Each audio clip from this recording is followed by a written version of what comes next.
બોલીએ સદગુરુ મહારાજની જય.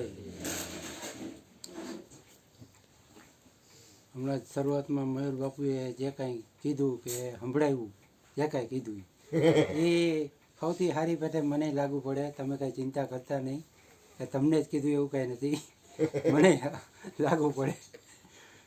હું કાંઈ એવું નહીં કે ગુરુ પદે છું એટલે મને કાંઈ એમ ખરેખર વધારે મને લાગુ પડે. અને પૂનમે બાપુએ સાખી કીધી મને કે એના ઉપર સત્સંગ કરજો. એટલે ગુરુ કૃપાથી જેવો આવડે એવો સાખી હતી. રામ નામ કી ઔષધિ કોઈ ખરી નીત સે ખાય, અંગ પીડા ન ઉપજે મહારોગ મટી જાય. રામનું નામ જ આમ તો બહુ પાવન પવિત્ર છે. રામનું નામ સ્મરણ કરો તોય તમને આનંદ જ આવે. રામ નામની ઔષધિ. કોઈ માનો કોઈ પીડા હોય પણ તમે રામ નામ લ્યો તો તમારો દેહાદ્યાસ એમાંથી છૂટતો જાય. પીડા નો પ્રિય એમ. રામને હનુમાનજીએ ખૂબ સ્મરણ કર્યું, એમ રામ નામનું સ્મરણ કર્યું.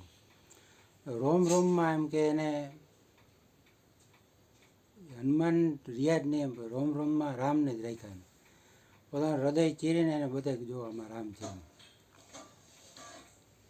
પછી સીતાજી જે અશોક વાટિકામાં રાવણ ઉપાડી ગયું એને રામને જ સ્મરણ કર્યું.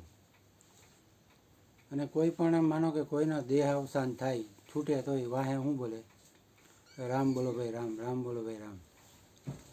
એવી કંઈક રામના નામમાં તો કાંઈક તાકાત હશે એમ.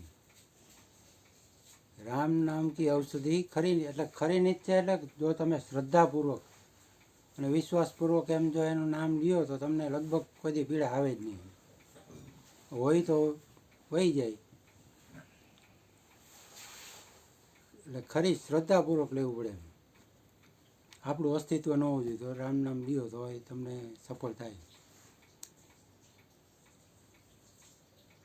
રામ નામ પછી મહારોગ મટી જાય. રામ નામ લ્યો કોઈ મૃત્યુના એન્ડ સમય એમ કહેવાય એનો અંતિમ સમય હોય ને જો એ રામનું નામ લે તો એને સીધો મોક્ષ મળી જાય. એનું ઉદાહરણ એક આપણે ગાંધીજી એમ કહે એને છેલ્લી ઘડીએ શું તો કે રામ રામ રામ બોલ્યા.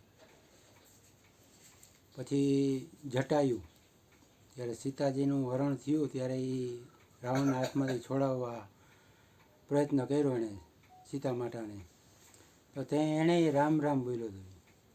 એને પછી રામે મોક્ષ કર્યો. ગાંધીજીની જે સમાધિ છે ન્યાય ગાંધીજીનું નામ નથી, કદાચ રામઘાટ કે એવું જ લખેલું છે. એટલે રામ નામમાં આવી તાકાત છે એમ. રામ નામની ઔષધિ ખરી નિત્ય ખાય, અંગ પીડા ન ઉપજે મહારોગ મળી. પછી જન્મ મરણે મટી જાય. એમ તો તમને નામમાં એવી તાકાત છે એમ. આપણને ગુરુજીએ આત્મજ્ઞાન આપે પણ એના ઉપર આપણું સતત લક્ષ હોવું જોઈએ. હું રાખું એવું નથી કહેતો, ખાલી બોલું છું. એટલે એવી કોઈ વાત નથી કે તમે કાંઈક કરતા નથી એવું. પણ બાપુએ શું કામ તમે આજે એમ કહે કે એની ઈચ્છા એવી હોય કે તમે કોઈ સત્સંગમાં આવો એમ ગમે તે ભોગે એનો આજે એમ એને કોઈ જરૂર નથી. કોઈ આવે ન આવે એનાથી કોઈ એને કાંઈ ફાયદો થાય છે એવું કાંઈ નથી. પણ સત્સંગમાં આવી તો આજે વિચારો તમે કે ઘરે જ તમે આ રીતના કાંઈ સત્સંગ થઈ શકે. ગમે એની ઘરે હાલો આપણે કાંઈ કરવું તો થાય, આપણું કોઈ સાંભળે નહીં. એટલે અહીંયા આવ્યો હોય તો ખરેખર બાપુ એવું જે ગુરુજીની કૃપાથી અરુણ બાપુ બોલે, અરુણ બાપુ તો ન બોલે, હરજીવન બાપુ બોલે, એને નક્કી છે એમ. એવું આપણું નક્કી કાંઈક થઈ જવું છે કે આપણે આપણું અસ્તિત્વ નીકળી જાય અને તો આત્મજ્ઞાનમાં આપણે આત્માનું કલ્યાણ થાય એવું છે. બોલીએ સદગુરુ મહારાજની જય. બાપા ભજન ગાવ.